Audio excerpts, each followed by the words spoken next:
The UFC Freedom 250 press conference featuring Ilia Topuria, Alex Pereira, Justin Gaethje, Cyril Gane at the White House just took place.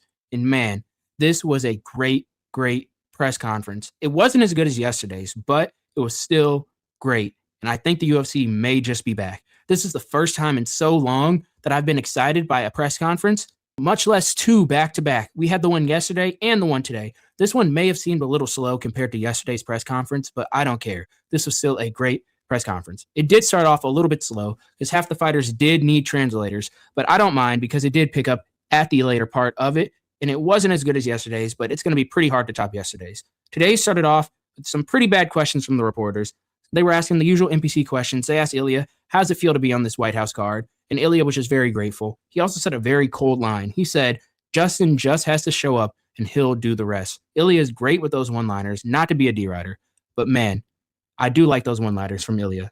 He also had the featherweight and BMF belt and lightweight belt in front of him, if I'm not mistaken. It did look like he had 3 belts in front of him.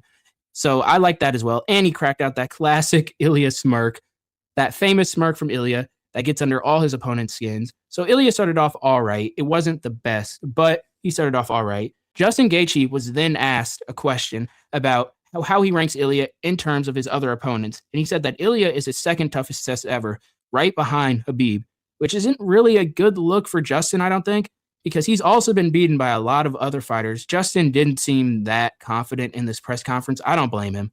This is kind of set up for him to get flatline KO'd by Ilia. Everyone knows that's probably what's going to happen. I think Justin knows that too, but there's always a chance for a fluke. But I think Justin does know that, especially from how he was answering. He was not sounding confident at all. Then they asked Cyril Gane a question, and he got some pretty big boos. The crowd does not like Cyril Gane. I'm happy to see that. After the eye-poking cheat, I poked Aspinall, and it's been walking around acting as if it was Aspinall's fault. I'm glad the crowd here was not accepting that. There was also big Shama chants, so maybe they were just Alex Pereira fans. But I'm glad that the UFC fan base is not on Gane's side right now. And the reporters kept asking some pretty stupid questions. I can't remember what they asked the frog eater, Cyril Gane, but again, pretty stupid questions. Probably like, how does it feel to be here? What do you think of the crowd reaction? And again, he just gave some pretty boring answers. He did say Alex is a real heavyweight. He said they faced off a few years ago, and he had the frame for it. He said they face off now, and he definitely has the frame for it. Now we'll just have to wait and see how it actually performs in the octagon. Pereira then got some big cheers. And I will say Pereira did look a little bit like an unk. I wouldn't be surprised if I saw him sitting on his porch sipping a beer and smoking some cigs. He really is unk maxing right now.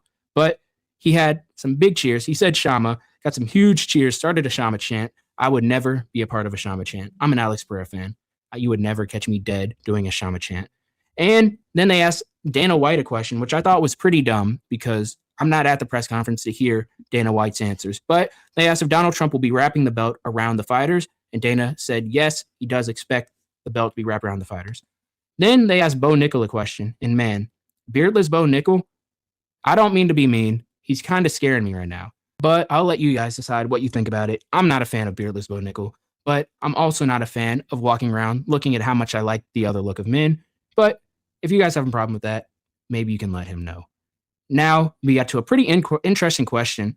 They asked Ilia Topuria and Justin Gaethje what they think about Arman Tsarukyan being the backup for this fight. And Ilia, I did like his answer a lot. Ilia said, I don't care who I have in front of me. June 14th, I'm going to break his jaw in the first minute. Another cold line from Ilia. Again, I'm a big fan of Ilia's one-liners, and I do believe him. I do believe he would put Arman palms up, eyes rolling in the back of his head. But then, of course, the crowd started asking some pretty stupid questions after that, the reporters in the crowd at least.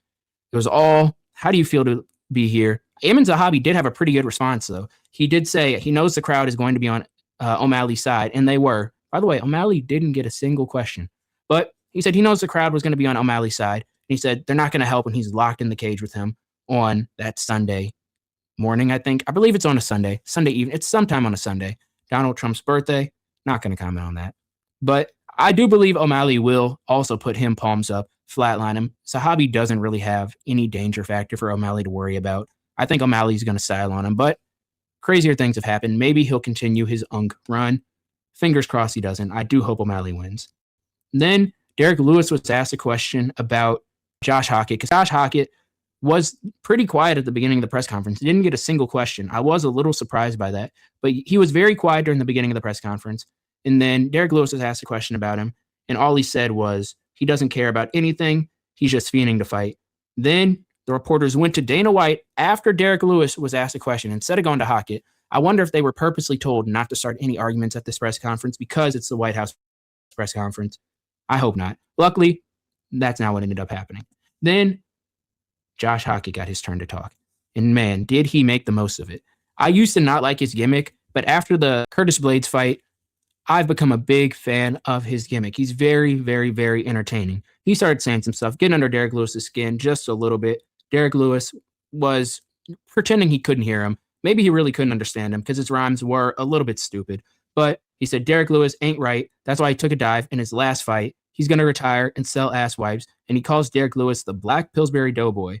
Derek Lewis then played a video on his phone and said he didn't know what he was saying, and he was just screaming. And he says, the mic is big and black, so maybe that's why. And he said he hadn't heard of him till his last fight, which a lot of people probably hadn't. A lot of casuals probably didn't know much about Josh Hockett until that last fight week, but he's definitely blown up since then. Then he made a rhyme and said Derek Lewis was dyslexic. Derek Lewis just ignored him and said, huh? He says he's too old, can't really hear good. This part was kind of dull. I think Josh Hockett was losing the crowd at this point, but then he picked it up later. Ilia Topuria also started a little bit of trash talk, but it was kind of just cold lines. I've noticed Ilia isn't the best trash talker when he has no beef with his opponent and his opponent's a layup. If he's not going up against the odds just a little bit or there's no beef, his trash talk isn't the best, but you can't expect too much for him in this situation. Nothing he could really say to Justin that would get the crowd on his side and make the trash talk entertaining. Then Hockett started calling out Alex Pereira. And Alex Pereira kind of big broed him just a little bit, but this is when it got interesting. Ilia Topuria and Josh Hockett started arguing. The last people I would have expected to argue. And this is what happened. It was crazy. Let me see if I can play this video.